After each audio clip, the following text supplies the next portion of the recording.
And welcome back to the hottest marriage show in the galaxy.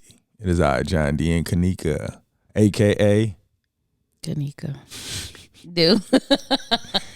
Doing Too Much podcast. We'll get that right one day. How are you doing today? I'm doing well. Yourself? I'm well. Thank you for asking. How was your week? Uneventful. Again? That's always good. Is that good? Yes. Isn't that uneventful means like? No, it just is good. It's interesting. Uneventful is good. Yeah. Well, no, I you know what? I went to dinner with my family last night. That was different. Cousins that, spanned from 75 down to 25, and that was kind of cool. Oh, that was a wide range. Yeah, that was cool. What did you get out of it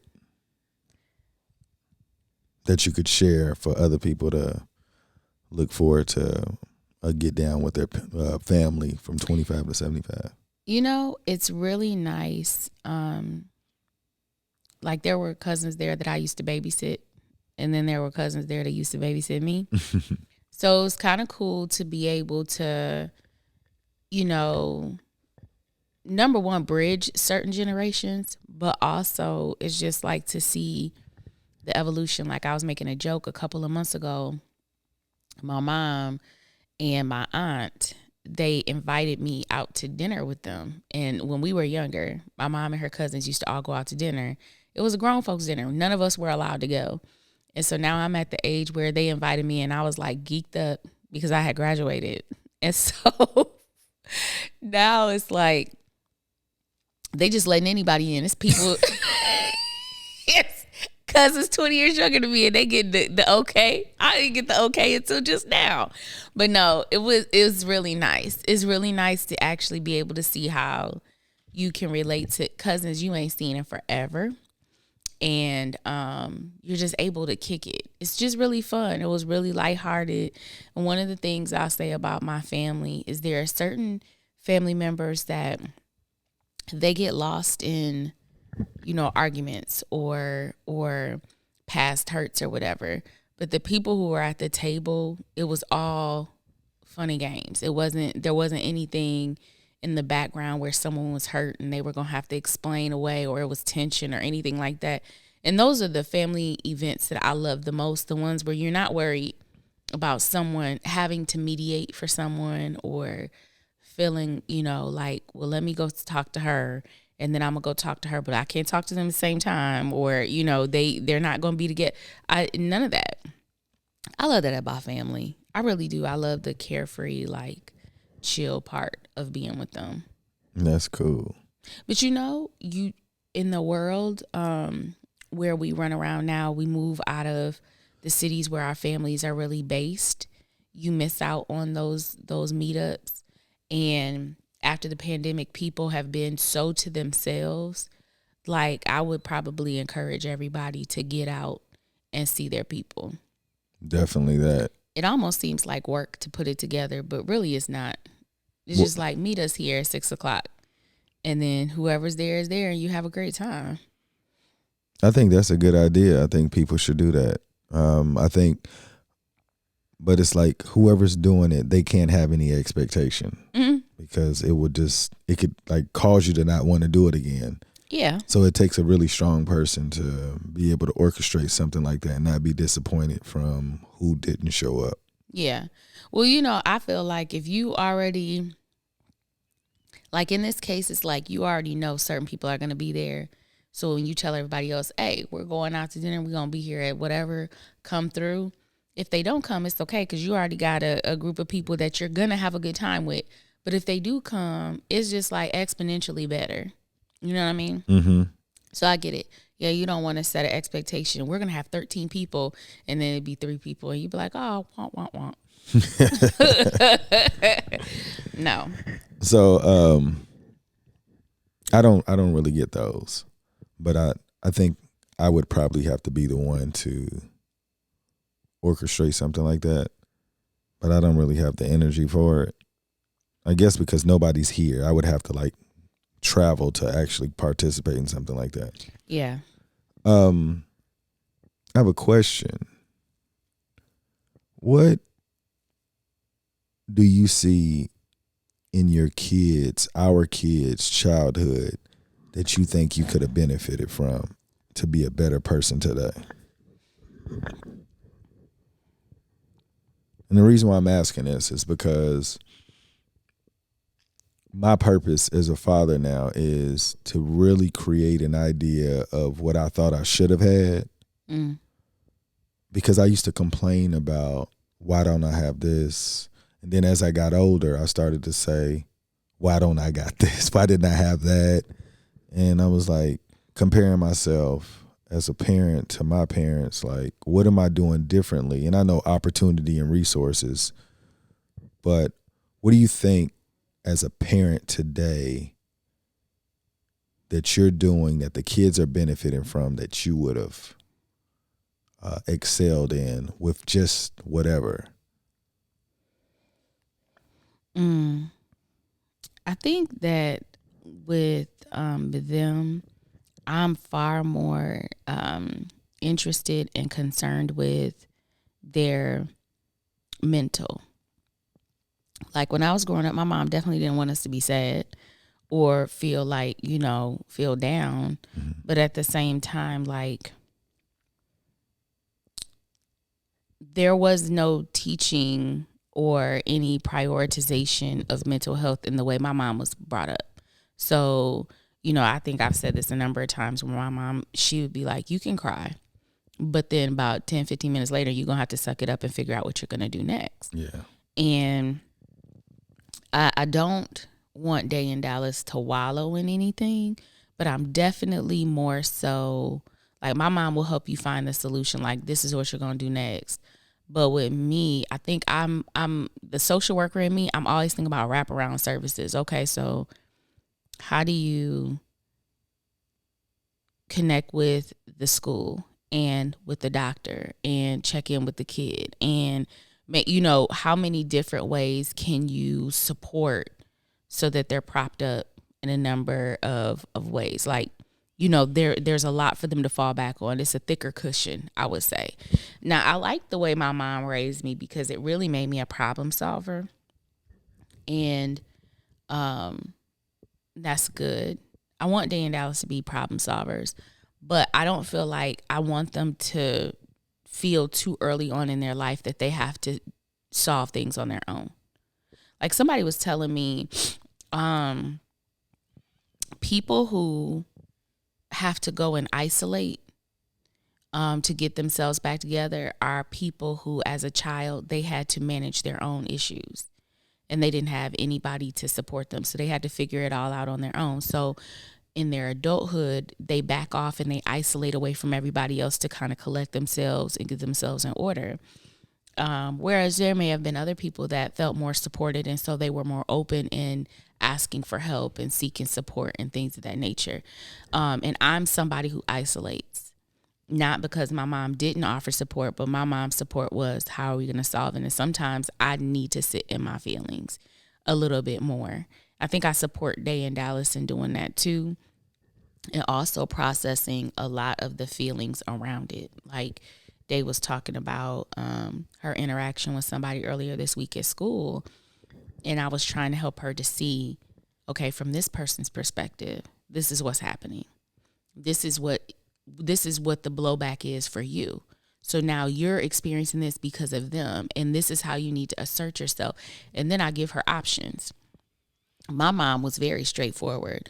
You're not going to deal with that. This is what you're going to tell them. This is what you're going to do, and then it's done. Like with Day, I was like, there are a few things you could do. If you don't want to be confrontational, you can take your things and go over here. If you do want to assert yourself and set your boundary, you can say, this is not acceptable. Like, you're going to have to do X, Y, Z. I said, and then, it's the extremists where they don't do what you want, so you pick their stuff up and throw it somewhere else so then they could get out of your seat and go do whatever. You know what I mean? And so with them, even with Dallas, previously there was another issue where we were talking about him relating to other kids, and it was like, okay, so this is what we would have done at our age, but that's not really your personality. So here are some other options that might vibe more so with who you are, not who we are.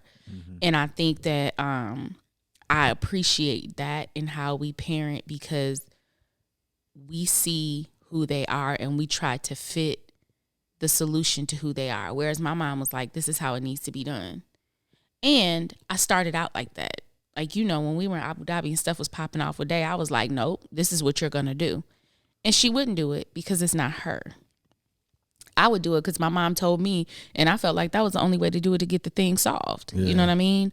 So, long story long. That wasn't long.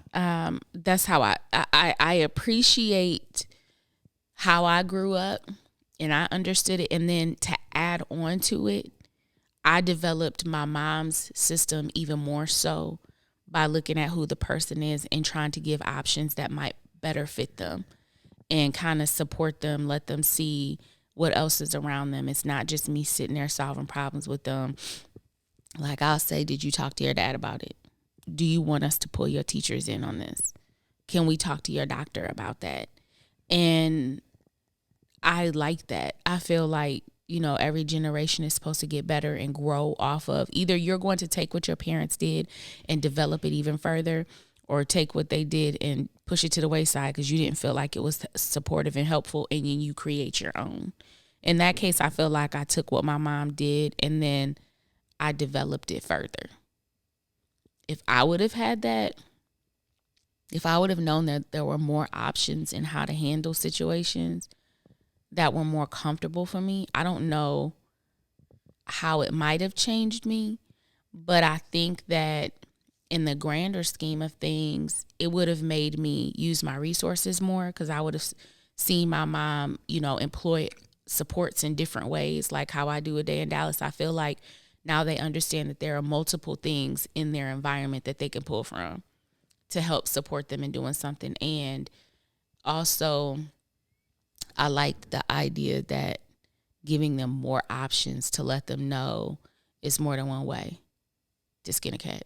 You know what I'm saying? It's more than one way to solve a math problem. It's more than one way. Maybe it would have unlocked a lot more possibility and creativity in my mind of how to handle every aspect of my life. I might have blown that up. It might not be that deep, but that's what I see as a great potential. I don't know how you blew it up, but I think that's valuable in comparison to what we grew up from. Mm-hmm. And the reason why I'm saying this is because we really don't know how much better it actually is, because recently I was listening to something that said that educated parents are crippling their kids because they're giving them so much. And something that you said triggered me to think this when you said, I learned how to problem solve. We're solving their problems versus them learning through experience to say, okay, this didn't work.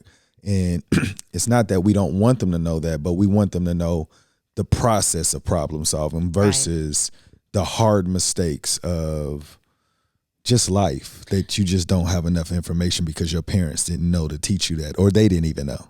Well, and I think the other part of that is like, I'm not solving the problem for you. I'm helping you to learn how to think through a problem. And at this stage of your problem solving, I'm giving you different options to show you that there are, and then you choose, because this is you solving your problem. And then, when they're younger, we solve the problem for them. Now we show them how to think through it and what their options are. So then they can start modeling after us. When they're not with us, then they'll be like, okay, I could do this, this, and this. These are my options. They won't just feel like they're stuck and they don't know what to do. You know what I'm saying? So we are teaching them. I think that it was great that we were problem solvers, but I don't know if we needed to be problem solvers at 13.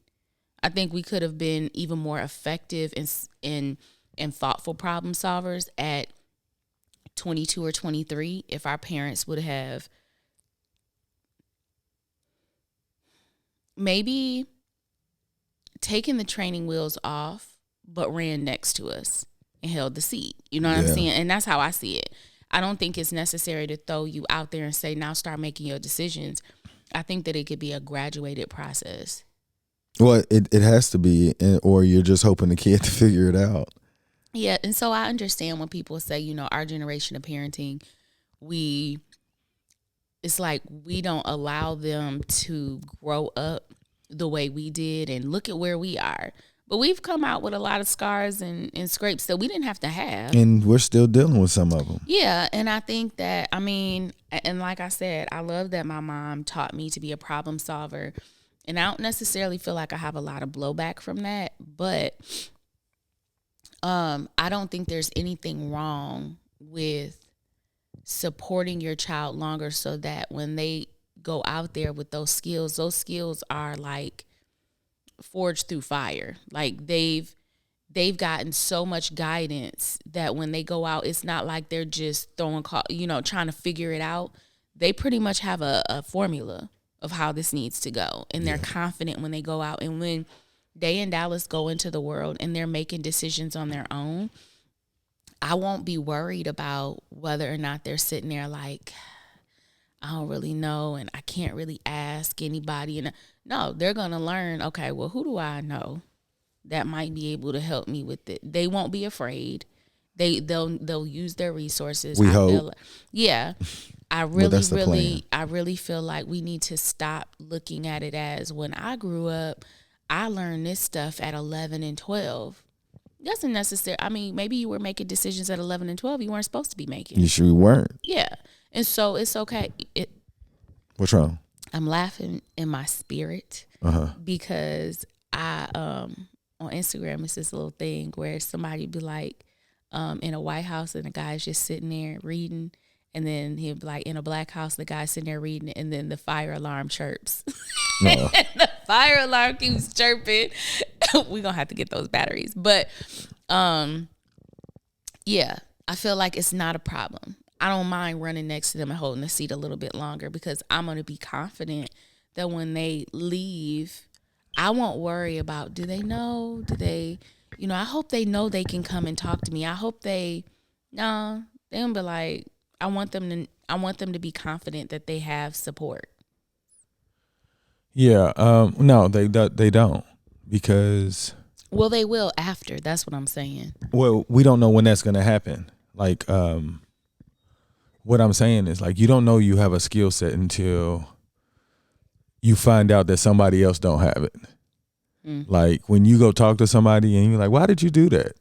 And you're like, you didn't know to do this? And you're like, oh, like they don't know how equipped they are yet. Like, I remember I've always thought I knew everything, right? So when you realize you don't know everything, you tend to just take everybody else's information. You're like, dang, why didn't I know that? I'm glad I learned that from them. You know what I'm saying?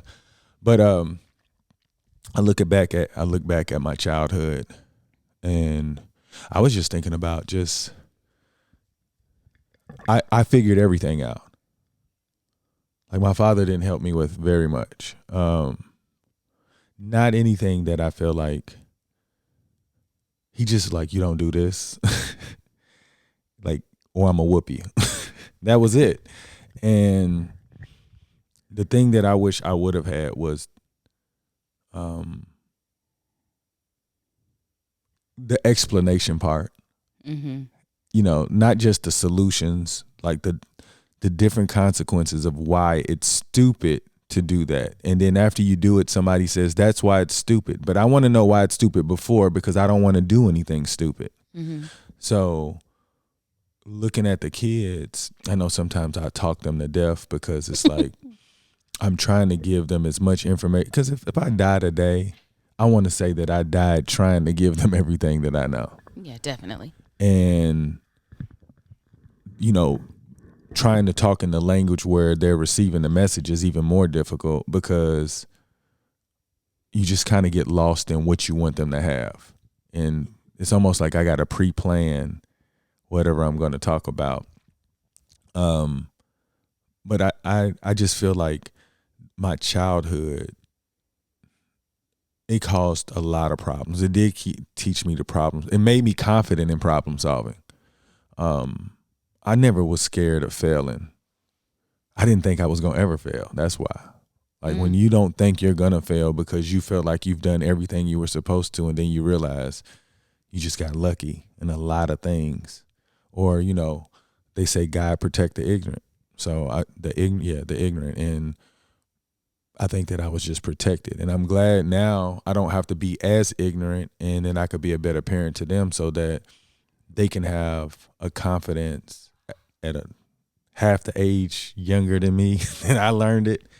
And and I will say though, growing up the way that I did help me develop a confidence that I see most people don't have, even in my kids. So I know that we're doing something different, that they did not pick up that confidence from me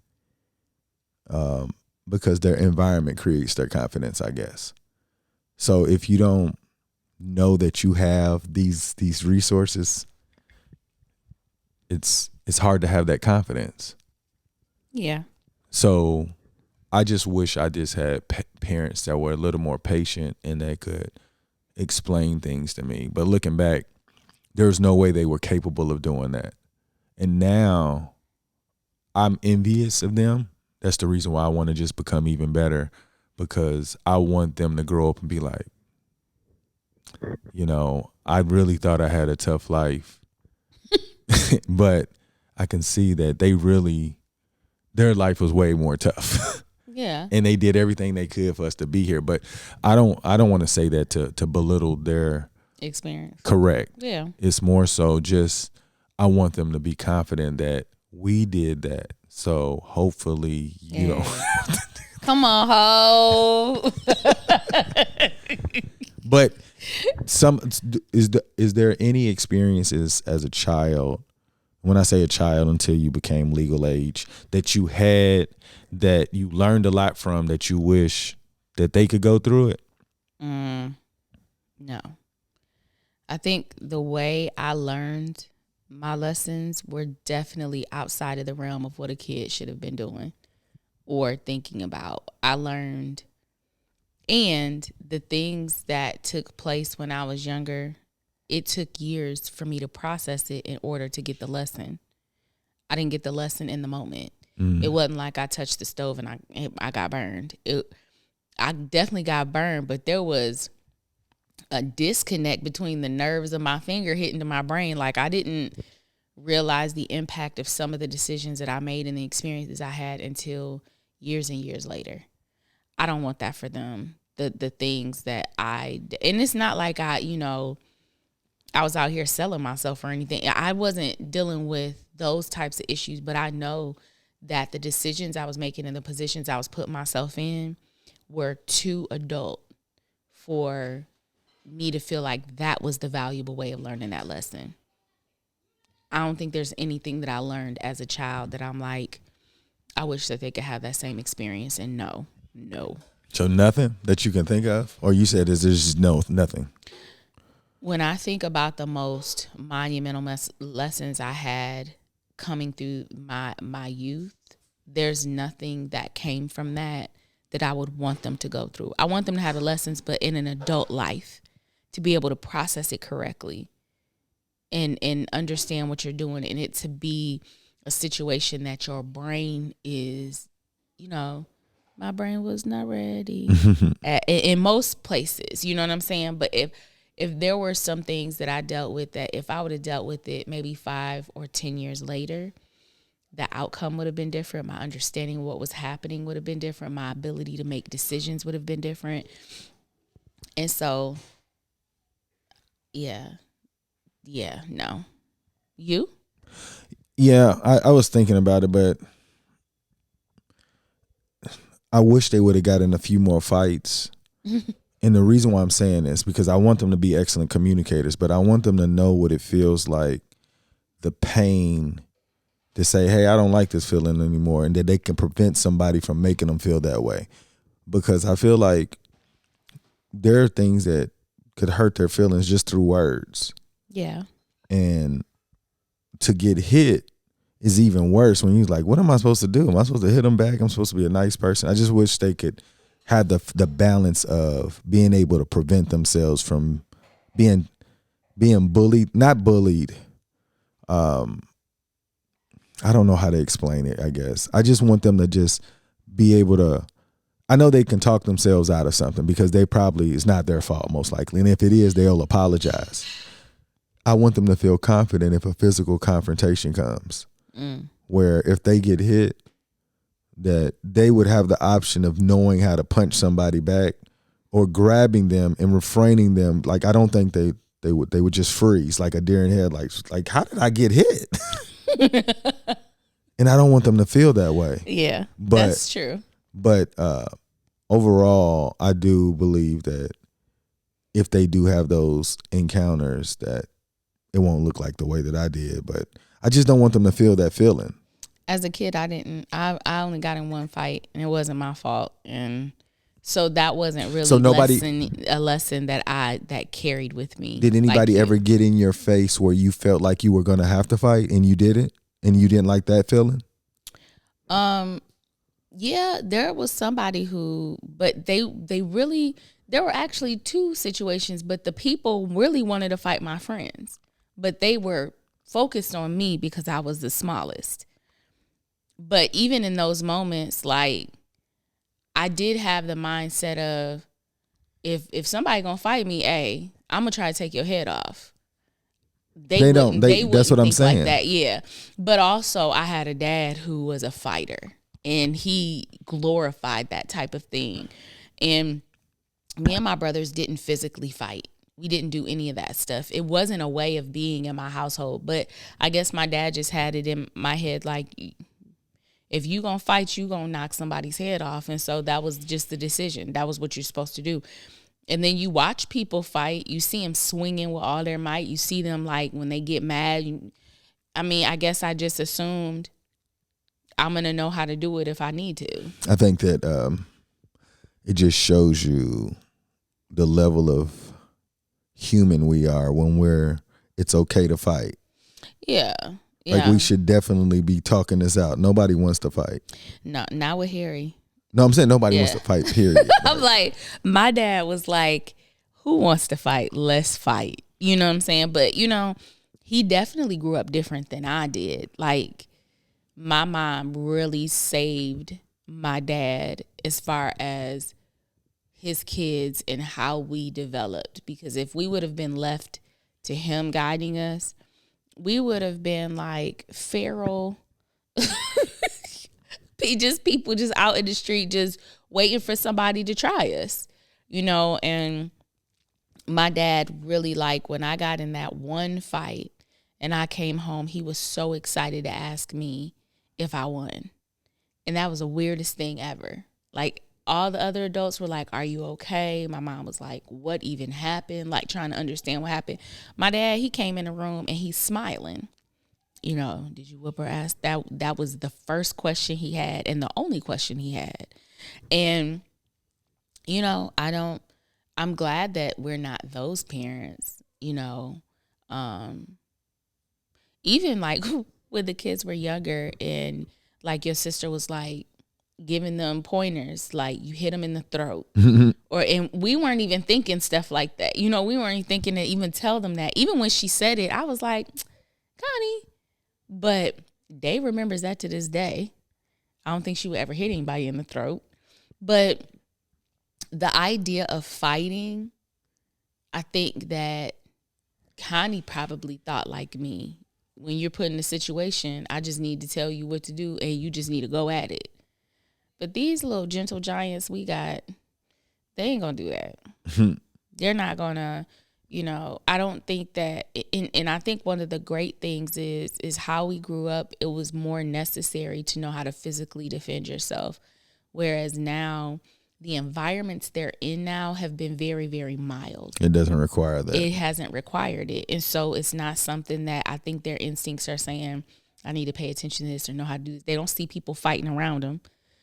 We used to watch people fight. So I think that that's another thing.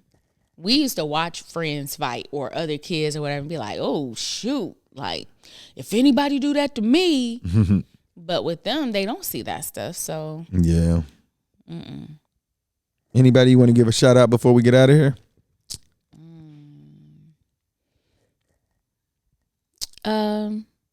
My dad, he's long gone, but to one of the most ridiculous, I'm looking for a fight dudes I've ever met in my life.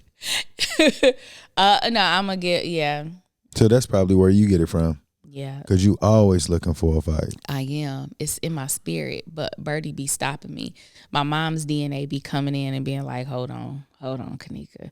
I don't know if she helps you for real. She does. I think you be giving her too much. No, nobody helps you. She does help me. Because you know what? I could be so much worse than I am. You know what? That's not anything you should tell anyone. Know, but what I will say is, and not just my dad. My mom, my dad, he probably gave me, unbeknownst to him, well, no, maybe that's what he wanted, this idea of being willing to fight. But my mom definitely taught me that I didn't have to. So, love her. Love him. Love her. For sure. You?